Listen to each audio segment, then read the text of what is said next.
Bismillahirrahmanirrahim. Assalamualaikum warahmatullahi wabarakatuh. Ketemu lagi dengan saya di mata kuliah permainan tradisional bersama saya, Ratmanila Puspitasari. Jurusan Pendidikan Islam Anak Usia Dini, Institut Agama Islam Negeri Ponorogo. Baik, hari ini di pertemuan keempat, kita akan melanjutkan materi terkait dengan tahapan bermain. Sudah siap ya teman-teman mahasiswa? Silahkan simak video dari saya. Baik, pertemuan keempat. Kita bahas terkait dengan tahapan bermain.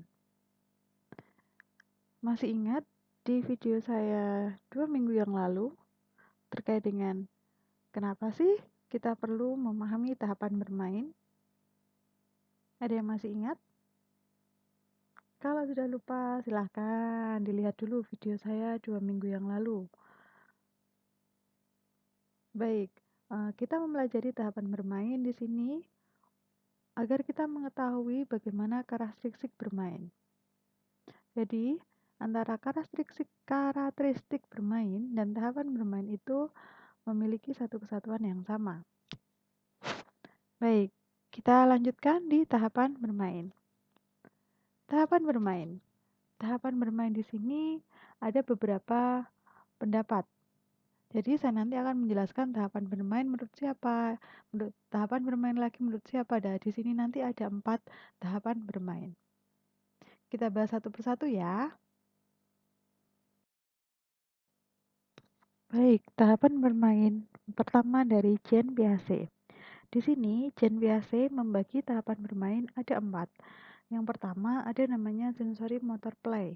Sensory motor play di sini biasanya terjadi pada anak usia 3-4 bulan sampai 6 bulan. Nah, di sensory motor play di sini yaitu bermain syaraf, perasaan, otot-otot, gerakan-gerakan kasar. Jadi yang dimaksudkan di sini kita lihat bahwa pada anak bayi yang usia 3 bulan, 4 bulan, nah, dia bermainnya seperti apa? Dia bermainnya itu mulai menggerakkan otot-otot kasarnya. Misal di atas tempat tidurnya. Ya di atas tempat tidurnya kemudian ada mainan kerincing, letak-letak lah. Anak-anak kan akan mencari bunyi suara dan dia akan mulai memegang-megangnya, mencari kemana dia. Kalau nggak gitu di sampingnya sebelah kanan dimainkan tik tik tik tik tik. Ada mainan tak tak tak atau apa yang mengeluarkan bunyi-bunyian, anak akan tertarik, kemudian dia akan memiringkan badannya untuk mengambil. Kalau nggak gitu, ini apa ada anak kecil memainkan boneka itu loh, boneka kecil-kecil lah. Di situ nanti anak akan melakukan gerakan-gerakan kasar, kadang menendang-nendang. Nah, itu dinamakan di sensory motor play. Jadi sensory motor play di sini ialah menggunakan otot kasarnya, otot-otot gerak kasar seperti itu. Selanjutnya yang kedua simbolik make believe play. Di sini simbolik atau make believe play di sini terjadi pada anak usia 2-7 tahun, yaitu bermain permainan nyata. Jadi ditandainya pada anak usia 2-7 tahun di sini dengan bermain yang nyata, bermain yang sesungguhnya. Jadi masih ingat di teorinya Piaget, anak usia 2-7 tahun masuk pada tahapan apa? Praoperasional kan? Nah, praoperasional itu yang seperti apa? Praoperasional di situ ialah bermain khayal atau berpura-pura, jadi berimajinasi. Nah, sama halnya dengan permainan nyata. Di sini misalnya anak menganggap ini sapu. Ketika dia melihat sapu, kemudian dia menganggapnya itu naik pesawat, terus buat gitar-gitaran. Jadi berandai-andai, berkhayal, berimajinasi. Kemudian misalnya lagi ketika anak-anak bermain ini selain sapu, bermain pakai penggaris atau apa ya, pokoknya mainan yang bermain simbolis seperti itu loh, bermain nyata tapi dia sebenarnya bermain pura-pura, dalam artian dia berimajinasi. yaitu tadi misal sapu, misal penggaris atau apa, dia dia imajinasikan itu sebagai tongkat, dia imajinasikan itu sebagai pesawat, dia imajinasikan itu sebagai apa namanya, bermain bermain pura-pura lah ininya seperti itu. Kalau nggak gitu, ketika anak duduk di kursi memanjang, kemudian dia berimajinasi, ini namanya naik naik mobil, ini naik bis misalnya lah, itu bermain pura-pura. Jadi simbolik ya, itu tadi pada anak usia 2 sampai 7 tahun. Kemudian yang ketiga ada namanya tahapan social play game with rules, yaitu pada anak usia 8 tahun hingga 11 tahun. Yaitu pada tahapan ini bermain berkelompok dengan aturan sederhana. Jadi pada anak usia 8 sampai 11 tahun di sini kegiatannya lebih dikendalikan pada aturan permainan. Yang ambil contoh misalnya permainan pasti, permainan kucing tikus apa ya, gobak sodor, permainan engkleng, dakon, terus permainan itu loh pakai kayu apa ya namanya, ogleng atau apa ya, pokoknya permainan-permainan yang sudah ada aturan-aturan sederhana. Itu pada anak usia 8 sampai 11 tahun. Kemudian selanjutnya ialah game with rules and sport. Di sini pada anak usia 11 tahun ke atas. Ya, di sini ialah bermain dan berolahraga dengan aturan-aturan yang sederhana atau aturan resmi dan baku. Nah, yang dimaksud di sini adalah permainan dalam hal olahraga. Olahraga itu sendiri kan sebuah bentuk bermain yang menyenangkan dan dinikmati anak-anak.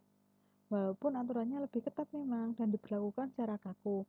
Akan tetapi di dalam permainan itu kan mengandung unsur game, bukan hanya sekedar rasa senang. Jadi ada yang namanya hasil akhir itu ya gini. Di sini ya dikaitkan pada olahraga. Karena di dalam olahraga itu bukan hanya rasa senang yang menjadi tujuan, akan tetapi kan sebuah hasil yang saya mau jadi pemenang, memperoleh hasil yang baik. Nah, contohnya tadi di dalam permainan bola kasti. Di dalam permainan bola kasti misalnya kan di situ tujuan utamanya bukan hanya rasa senang, tapi bagaimana saya mendapatkan kemenangan, hasil yang optimal, saya menjadi kelompok yang menang, kan seperti itulah. Itu dikatakan pada game with rule sport. Nah, itu jadi olahraga, bermain dengan menggunakan olahraga. Baik, sampai di sini ini menurut tahapan bermain di Jane Biase. Kita lanjut ya di tahapan bermain yang kedua. Baik, selanjutnya di sini ialah tahapan perkembangan bermain menurut Milton Parton. Milton Parton di sini membagi tahapan bermain menjadi 6. Yang pertama ialah uneubik behavior atau gerakan kosong. Di sini dinamakan gerakan kosong, yaitu anak memperhatikan dan melihat segala sesuatu yang menarik perhatiannya, kemudian dia melakukan gerakan-gerakan bebas dalam bentuk tingkah laku yang tidak terkontrol. Jadi dia belum punya arti gerakan itu, hanya sekedar dia melakukan gerakan-gerakan bebas. Kemudian ya wes dia pokoknya bergerak. Itu termasuk pada tahapan bermain, ya dinamakan pada gerakan kosong. Yang kedua, onlooker behavior, yaitu tingkah laku pengamat. Yang kedua di sini ialah anak melihat dan memperhatikan serta melakukan komunikasi dengan anak-anak lain, namun tidak ikut terlibat dalam aktivitas bermain yang tengah terjadi. Jadi hanya mengamati, delok gitu loh. Mengamati tok, lihat wae temannya ngapain ya, atau kakak tingkatnya melakukan apa ya. Jadi hanya memperhatikan. Terus tanya, ini apa? Mainan opo? Cuma ya mengamati tanpa ikut terlibat dalam aktivitas itu. Jadi nggak mengikuti permainannya, hanya sekedar mengamati saja. Kemudian yang ketiga ada namanya solitary play, yaitu bermain soliter. Solitary play atau bermain soliter di sini ialah anak dalam sebuah kelompok yang tengah asik, mereka itu bermain sendiri-sendiri dengan bermacam-macam alat permainan. Sehingga atau jadi tidak terjadi kontak antar satu sama lain. Jadi tidak peduli terhadap apapun yang terjadi. Jadi dia anak itu benar satu kelompok. Misal saya berkelompok ada 5 orang, 6 orang. Tapi di situ kita asik bermain sendiri-sendiri. Saya, Ratna misalnya asik bermain bekel. Nila misalnya asik bermain apa ini loh apa selain bekel yang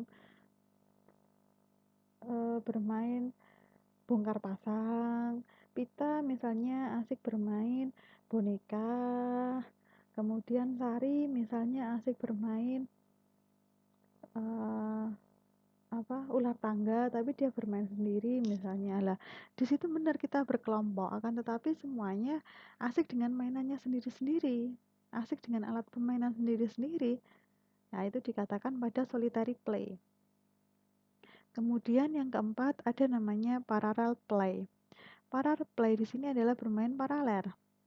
Bermain paralel di sini ialah anak-anak itu bermain dengan permainan yang sama, tapi tidak terjadi kontak antar satu dengan yang lain atau tukar-menukar alat main. Jadi misalnya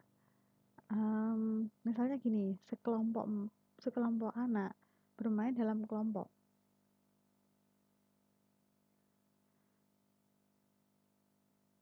Jadi misalnya saya bermain puzzle.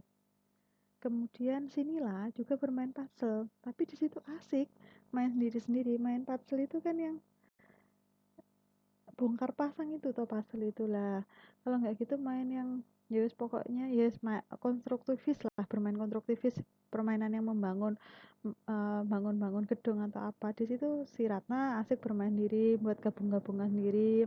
Nila pun juga sama, tanpa mereka saling mempengaruhi. Jadi ini loh, ini dibuat untuk jendelanya ya, ini buat pintunya. Lah itu tidak melakukan seperti itu kalau bermain paralel.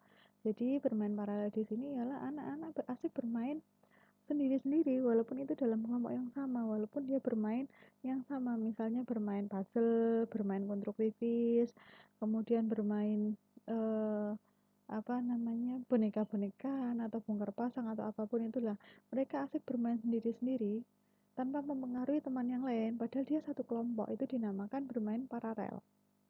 Kemudian yang kelima ada namanya associative play, yaitu bermain asosiatif. Di sini kita tahu bahwa asosiatif itu seperti kumpulan. Jadi anak-anak itu bermain bersama, saling pinjam alat itu bermainnya sama-sama. Jadi saling pinjam alat gitu loh. Nah, tapi di sini dalam permainan ini tidak mengarah pada tujuan, tidak ada pembagian peran, kemudian tidak ada pembagian alat main. Jadi kita hanya melakukan mainan sama-sama. Kita melakukan main bersama. Pinjam alat juga sama, tapi tidak mengarah pada satu tujuan. Jadi misalnya tadi di dalam permainan kasih, misalnya di situ tujuannya untuk cari pemenang, permainan yang baik. Di situ di asosiatif bukan seperti itu. Jadi kita hanya saling main bersama, pinjam alatnya pun saling bersama-sama seperti itu. Jadi misalnya di dalam permainan di puzzle, jangan puzzle wes, permainan di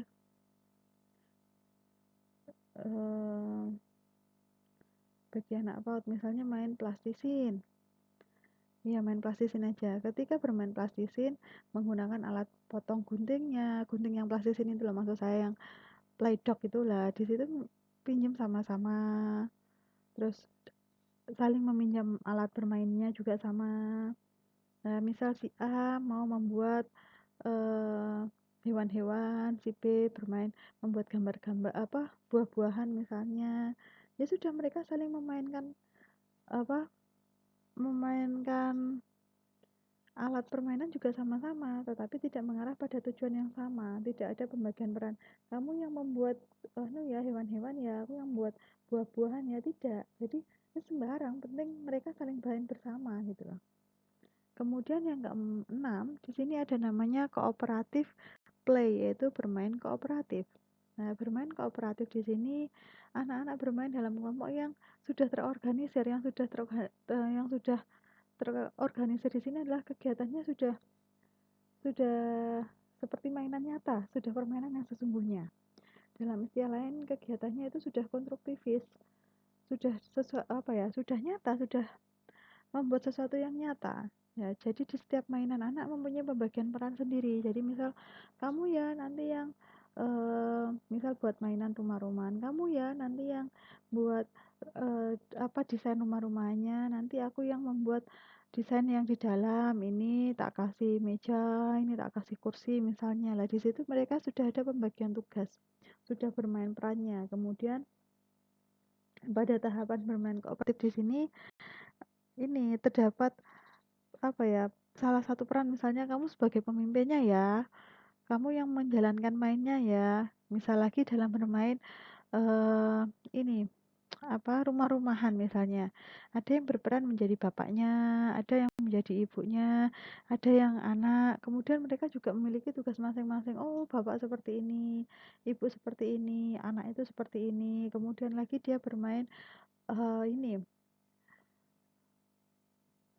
main guru-guruan sebagai ibu gurunya atau pak gurunya, kemudian jadi muridnya, kemudian jadi di sekolah itu ada yang namanya security-nya atau satpamnya, kemudian ada yang menjaga kantin. Lah mereka di situ dalam permainan kooperatif itu sudah punya tugas masing-masing. Kamu perannya apa, kamu sebagai pemimpin atau sebagai yang menjalankan peran, itu sudah punya peran masing-masing. Ini dikatakan di permainan kooperatif. Nah, ini tadi sudah saya jelaskan di tahapan tahapan perkembangan bermain menurut Milton Parton. Bagaimana? Ada yang kurang paham? Baik, kita lanjut di tahapan bermain selanjutnya ya. Baik, selanjutnya tahapan bermain di sini menurut Ruben, Fried, dan Van der Breck pada tahun 1983 dan Smilansky pada tahun 1968. Beliau-beliau ini menyatakan tahapan bermain itu ada 4. Yang pertama ada yang namanya bermain fungsional, yaitu functional play. Ini biasanya terjadi pada anak usia 1-2 tahun. Di sini bermain fungsional atau functional play di sini ialah berupa gerakan yang bersifatnya sederhana, kemudian berulang-ulang. Jadi kegiatan bermainnya itu sederhana dan itu terulang-ulang. Kemudian, kegiatan bermain ini bisa dilakukan dengan atau tanpa menggunakan alat permainan. Misalnya, anak berlari-lari mengelilingi rumah, mengelilingi ruang tamu, kemudian mendorong atau menarik mobil-mobilannya, kemudian dia menggelindingkan bola misalnya. Nah, di situ dinamakan di permainan fungsional. Saya ambil contoh seperti pada anak usia 1 tahun. Dia lagi asik-asiknya 1 tahun, 1,5 tahun, 1 tahun, 2 bulan misalnya. Dia lagi asik-asiknya dia belajar berjalan. Nah, ketika dia latihan berjalan, dia kan di situ akan senang asik dengan berjalan aja, melaku baik gitu loh misalnya. Jadi di bermain fungsional itu dia melakukan sesuatu yang sederhana tapi berulang.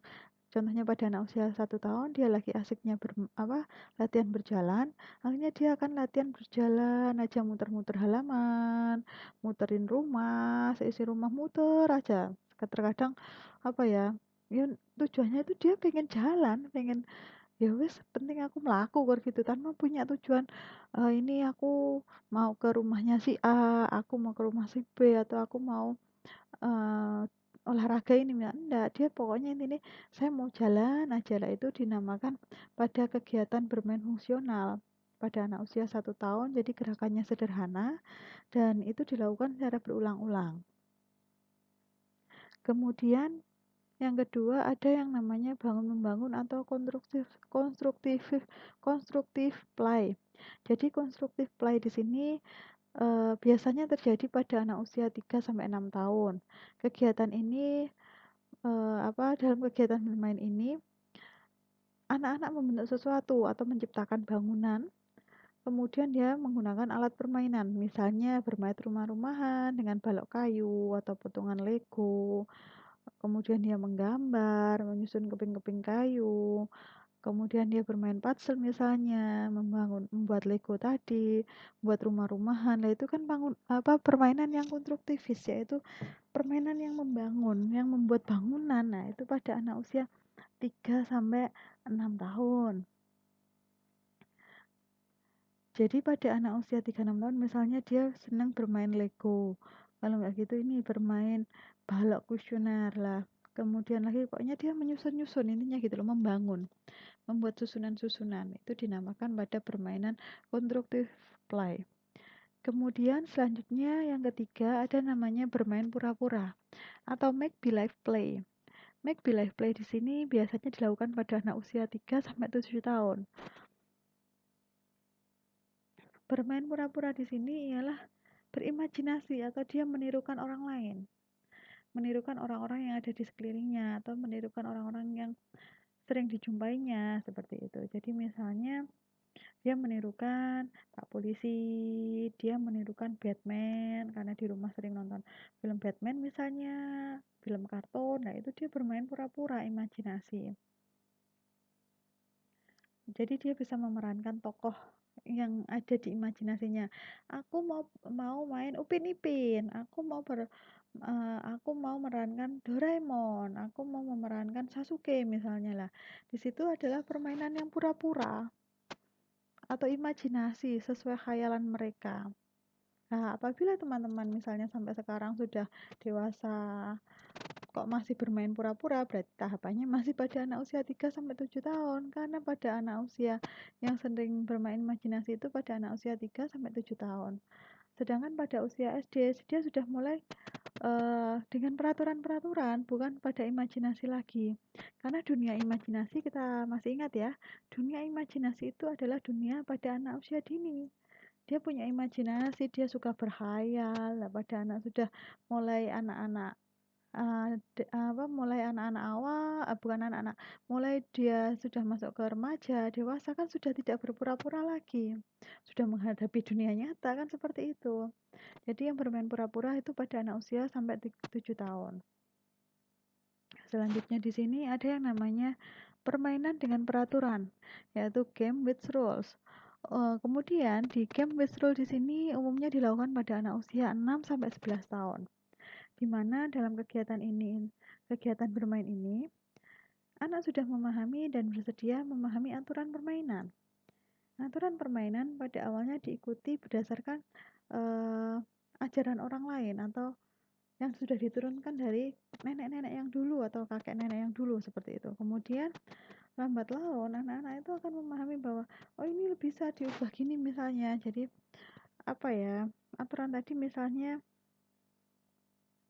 bisa diubah tapi bisa sesuai dengan yang dulu. Jadi sesuai dengan kreativitas si pemainnya sendiri. Tapi punya aturan dia di situ. Misalnya dalam permainan kasti, gobak sodor, ular tangga, monopoli ya. Terus pada permainan tali, lah di situ kan punya aturan-aturan. Tapi aturan-aturannya kan juga bisa dirubah sesuai dengan tujuan di dalam permainanmu. Misalnya dalam permainan tali ada dirubah aturannya. Misal kalau dulu permainan tali kan kalau kena nanti kalah, kena ngerempet tali nih gitu kan, disuruh lompat atau permainan tali itu. Nah, ketika ngerempet talinya akhirnya kan kalah atau disuruh jaga atau gantian yang megang. Lah, misal aturannya nggak seperti itu. Nyentuh nggak apa-apa, penting nggak jatuh. Lah, boleh aja, nggak masalah, tergantung dengan kreativitas atau ya kreativitas kelompok pemainan itu tadi ya, kelompok anak yang memainkan.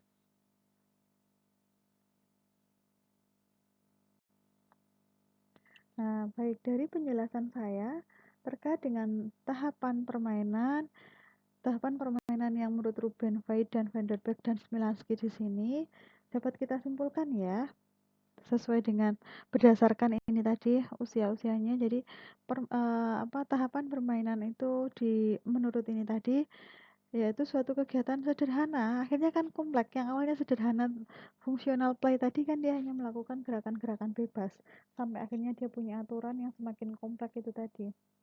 Nah, ini Kegiatan permainan ini mengembangkan kemampuan kognitif kalau menurut di Rubenfeld, Vanderbeek, dan Smilansky. Sama hanya di tadi tahapan bermain menurut Jean Piaget. Masih ingat ya Jean Piaget? Baru 2 slide yang lalu sudah saya jelaskan. Kalau lupa silahkan di back lagi di 2 slide saya sebelumnya. Baik, selanjutnya di tahapan bermain menurut Harlock. Baik, selanjutnya tahapan bermain menurut Harlock. Harlock di sini membagi tahapan bermain anak itu terbagi menjadi 4. Yang pertama ada yang namanya tahapan penjelajahan atau exploration stage. Di Harlock, tahapan penjelajahan atau eksplorasi stage di sini ialah ciri khasnya adalah kegiatan yang mengenai atau kegiatan yang menggunakan objek atau orang lain, kemudian menjangkau atau meraih benda di kelilingnya dan mengamati. Jadi dia melakukan penjelajahan. Dalam artian dia objekku apa ya? Misal di sini ini permainan kasih. Ya, permainan kasih saya ambil contoh. Di situ misal saya Ratna melihat sekelompok orang-orang lagi bermain. Kemudian saya di sini melakukan penjelajahan, kemudian saya mencobanya dengan ikut dan saya ikut gabung dan melakukan kegiatannya. Pokoknya intinya melakukan penjelajahan. Kalau nggak gitu di sini dia bermain puzzle, bermain di dalam konstruktivis. Kemudian dia mulai mengenali, oh ini bermain puzzle atau Lego, ini tak gabung, oh jadi ini numpuk-numpuk jadi bangunan yang tinggi. Saya mencobanya. Kemudian saya setelah mengamati, kemudian saya mencobanya. Lah di situ ada yang namanya tahapan penjelajahan. Kemudian yang kedua di sini ada namanya tahapan main, yaitu toy stage. Toy stage di sini ialah mencapai pada anak usia ya mulai dari anak usia 2 tahun kan sudah bisa menggunakan alat permainan. 5-6 tahun juga sudah bisa. Jadi pada tahapan ini anak-anak berpikir bahwa benda mainan itu dapat berbicara. Nah, jadi tahapan main di sini menggunakan alat main. Tahapan mainan. Jadi dia menggunakan alat main yang bisa diajak ngobrol. Misalnya tadi misal boneka-bonekahan lah dia ngobrol bahwa ini namanya A, ini namanya B, iya ini main ini. Jadi kayak bermain imajinasi tapi menggunakan mainan. Kan dia seolah-olah mainannya tadi dapat ngomong. Akhirnya kan si anak yang memainkan itu berubah perannya ketika memerankan menjadi peran misal ini bonekanya laki-laki atau perempuan atau enggak itu bonekanya hewan atau apalah. Akhirnya anak yang memainkan kan akan mengikuti apa ini tadi namanya suaranya juga mengikuti peran yang dimainkan. Jadi misal saya bermainnya menjadi bermain kucing lah, saya juga nirukan suaranya kucing meong meong lah misalnya seperti itu. Kemudian lagi mainan yang tahapan mainan di sini main dengan menggunakan boneka Barbie misalnya lah dia memainkan menjadi suaranya Barbie, iya Barbie mau makan, Barbie lapar, kemudian jadi peran ibunya Barbie misal, iya nak maka ya ini makannya. Nah jadi tahapan mainan di sini dengan menggunakan alat main dan dia bisa berimajinasi, itu tahapan mainan, itu menurut toy stage. Kemudian yang ketiga ada namanya tahapan bermain. Tahapan bermain di sini ialah play stage.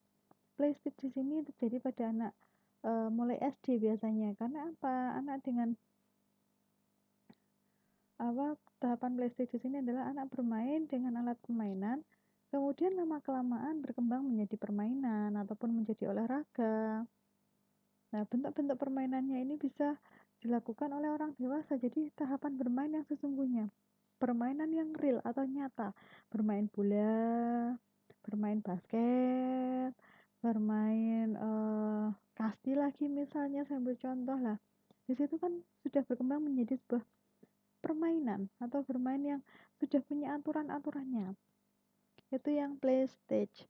Kemudian selanjutnya ada yang namanya tahapan melamun, daydream stage. Nah, di sini diawali dengan melamun. Kita ambil kata melamun. Oke, melamun. Melamun di sini kan lebih identik pada anak-anak yang sudah pubertas, pada anak-anak sudah mulai remaja awal. Dia suka melamun, jadi menghabiskan waktu untuk melamun, berhayal, tapi hayalannya itu ya tapi nggak sesuai sih sebenarnya bagi anak-anak yang sudah pubertas. Saya ambil contoh pada anak-anak yang tadi di awal sudah saya jelaskan di eh, Smelanski tadi ya. Jadi yang melamun di sini sama halnya bermain pura-pura. Tapi melamun di sini lebih, kalau bermain pura-pura dia menjalankan peran mainannya. Tapi kalau di tahapan melamun di sini ya dia ya melamun, melamun apa ya Mbak? Iya ini loh. Ya melamun, berhayal. Tapi dia tidak menuangkan itu. Jadi tahapan melamun yang daydream di sini lebih condong pada anak yang sudah mulai anak-anak akhir lah seperti itu. Jadi dia suka melamun, berhayal, apa ya, ya berhayal gitu loh. Tapi terkadang ya khayalannya itu ya nggak masuk akal, tapi ya itu namanya tahapan bermain juga. Karena apa, bermain tadi kan sebuah aktivitas. Masih ingat ya di pengertian bermain pertemuan pertemuan kedua. Pertemuan pertama kan teman-teman kuis ya, dan alhamdulillah jawaban kuisnya juga sudah saya baca, bagus-bagus sih jawabannya. Kemudian sudah saya kuatkan di pertemuan kedua, ada video saya juga pengertian tentang bermain. Bermain kan sebuah aktivitas.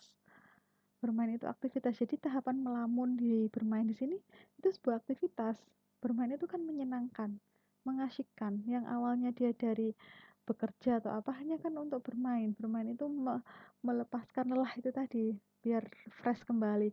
Sama halnya di bermain yang tahapan keempat melamun di sini.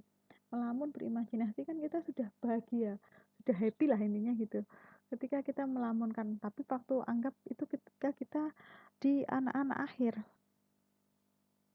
Karena apa, tahap melamun yang saya maksudkan di sini itu pada anak yang pubertas. Kalau tadi kan yang bermain pura-pura, itu pura-pura usia 3-7 tahun misalnya. Maksudnya 3 tahun sampai 7 tahun. Nah, kalau yang melamun di sini ya melamun itu ya melongo apa kalau dulu kata dosen saya, melamun itu adalah sebuah filsafat, dia lagi merenung gitu loh. Itu di tahapan yang melamun di sini. Jadi tahapan melamun itu seperti merenung, berhayal seperti itu. Baik, dari 4 tahapan Harlow bisa dipahami ya penjelasan saya.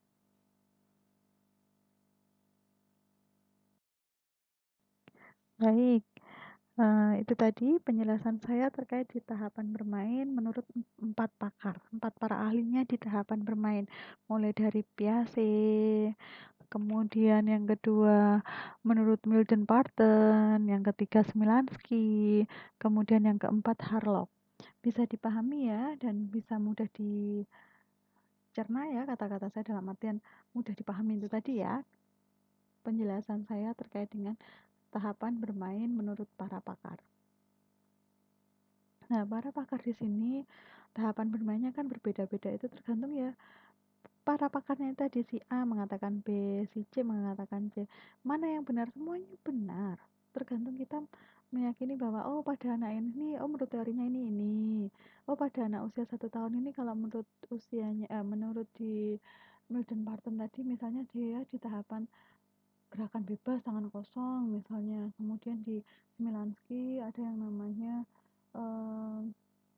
apa tadi dikatakan di gerakan bebas. Nah, itu jadi di sini apa tahapan bermain itu menurut pakarnya masing-masing. Menurutmu gimana? Menurut ini gimana? Seperti itu. Jadi ada 4 tahap, bukan 4 tahap, 4 pakar yang menjelaskan terkait dengan tahapan bermain. Baik, sampai di sini bisa dipahami ya. Baik, kalau bisa dipahami, itu tadi pertemuan keempat kita sudah membahas terkait dengan tahapan bermain. Baik, itu tadi yang dapat saya jelaskan. Sekian dari saya. Apabila ada kurang lebihnya saya mohon maaf. Akhirul kalam, bila taufiq wal hidayah. Wassalamualaikum warahmatullahi wabarakatuh. Ketemu lagi pertemuan minggu depan di pertemuan ke-6. See you, ketemu minggu depan. Oh iya, saya ingatkan pertemuan minggu depan silahkan dibaca-baca terkait dengan bentuk permainan. Oke, bye.